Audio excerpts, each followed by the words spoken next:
ಇಂದು ನಾವು ಮಾಡ್ತಾ ಇರೋದು ಮಲಾಯಿ ಇಲ್ಲದ ಕ್ಯಾರೆಟ್ ಹಲ್ವಾ. ಮಲಾಯಿ ಕೋವಾ ಏನೂ ಇಲ್ಲ, ಆದರೂ ರುಚಿ ಸೂಪರ್. ಮಾಡೋದು ಹೇಗಂತ ನೋಡೋಣ ಬನ್ನಿ.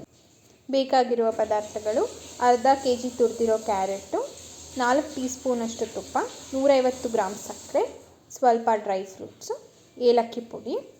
ಸಕ್ಕರೆ ಯಾವ ಕಪ್ಪಲ್ಲಿ ತೊಗೊಂಡಿದ್ದೀನಿ ಅದೇ ಕಪ್ಪಲ್ಲೇ ಹಾಲು ಕೂಡ ತೊಗೊಂಡಿದ್ದೀನಿ.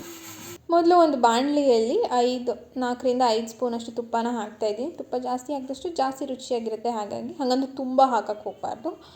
ನಂತರ ಇದರಲ್ಲಿ ನಾನು ಡ್ರೈ ಫ್ರೂಟ್ಸ್ನ ಲೈಟಾಗಿ ರೋಸ್ಟ್ ಮಾಡ್ಕೊತಿದ್ದೀನಿ. ಒಂದು ಗೋಲ್ಡನ್ ಬ್ರೌನ್ ಬರೋ ತನಕ ಮೀಡಿಯಮ್ ಫ್ಲೇಮಲ್ಲಿ. ಇದು ರೋಸ್ಟ್ ಆಗಿದ ನಂತರ ಇದನ್ನ ಒಂದು ಕಪ್ಪಲ್ಲಿ ಸೈಡ್ಗೆ ಎತ್ತಿಟ್ಕೊತಾ ಇದ್ದೀನಿ. ನಂತರ ಇದೇ ಬಾಣಲಿಗೆ ನಾನು ತುರಿದ ಅರ್ಧ kg ಕ್ಯಾರೆಟ್ನ ಸೇರಿಸ್ತಾ ಇದ್ದೀನಿ. ಇದಕ್ಕೆ 150 ಗ್ರಾಮ್ ಸಕ್ಕರೆ ಹಾಗೂ ಏಲಕ್ಕಿ ಪುಡಿನ ಹಾಕಿ ಮಿಕ್ಸ್ ಮಾಡ್ಕೊಳ್ಳಿ. ನಂತರ ಹಾಕಿರೋ ಸಕ್ಕರೆ ಎಲ್ಲ ಕರಗಿ ಅದು ಪಾಕ ಥರ ಆಗಿ, ಪಾಕ ಎಲ್ಲ ಪೂರ್ತಿಯಾಗಿ ಇಂಗಬೇಕು. ಒಂದು 95 ಭಾಗ ಫುಲ್ ಇಂಗಿದ ಮೇಲೆ ಅದು ಫುಲ್ ಕನ್ಸಿಸ್ಟೆನ್ಸಿ ಅಂಟು ಬರುತ್ತೆ. ಅಲ್ಲಿವರೆಗೂ ಅದನ್ನು ಹಾಗೆ ಮೀಡಿಯಮ್ ಫ್ಲೇಮಲ್ಲಿ ಬೇಯಿಸ್ಕೊಳ್ಳಿ ನೀವು.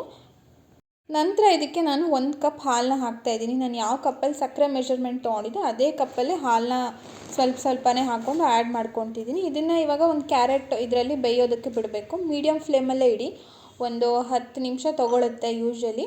ಇಲ್ಲಿ ನಾನು ತೊಗೊಂಡಿರೋದು ಅರ್ಧ kg ಆಗಿರೋದ್ರಿಂದ ಸ್ವಲ್ಪ ಬೇಗನೆ ಬೇಯುತ್ತೆ.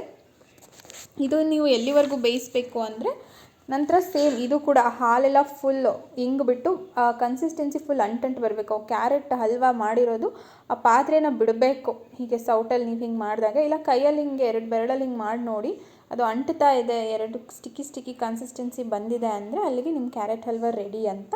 ನಂತರ ಇದಕ್ಕೆ ನೀವು ತೆಗೆದಿಟ್ಕೊಂಡಿರೋ ಡ್ರೈ ಫ್ರೂಟ್ಸ್ನ ರೋಸ್ಟ್ ಮಾಡಿದ್ರಲ್ವ ಲೈಟಾಗಿ, ಅದನ್ನು ಫುಲ್ ಇದ್ರ ಮೇಲೆ ಗಾರ್ನಿಷ್ ಮಾಡ್ಬೋದು. ಮತ್ತು ಇದರೊಳಗೆ ಮಿಕ್ಸ್ ಮಾಡಿಕೊಂಡು ನೀವು ಸರ್ವ್ ಮಾಡೋಕ್ಕೆ ರೆಡಿಯಾಗಿರುತ್ತೆ. ನೋಡಿ ಎಷ್ಟು ಸಾಫ್ಟ್ ಮತ್ತು ಕ್ರೀಮಿ ಆಗಿದೆ. ಒಮ್ಮೆ ಟ್ರೈ ಮಾಡಿ, ನಿಮಗೂ ಖಂಡಿತ ಇಷ್ಟ ಆಗುತ್ತೆ. ರೆಸಿಪಿ ಇಷ್ಟ ಆದರೆ ಲೈಕ್ ಮಾಡಿ, ಶೇರ್ ಮಾಡಿ, ಸಬ್ಸ್ಕ್ರೈಬ್ ಮಾಡಿ. ಇದೇ ಥರ ಸುಲಭವಾದ ರೆಸಿಪಿಗಳು ನಿಮ್ಗೆ ಇನ್ನೂ ನೋಡಬೇಕು ಅನಿಸಿದ್ರೆ ದಯವಿಟ್ಟು ನನ್ನ ಚಾನಲ್ನ ಸಬ್ಸ್ಕ್ರೈಬ್ ಮಾಡಿ, ಫಾಲೋ ಮಾಡಿ.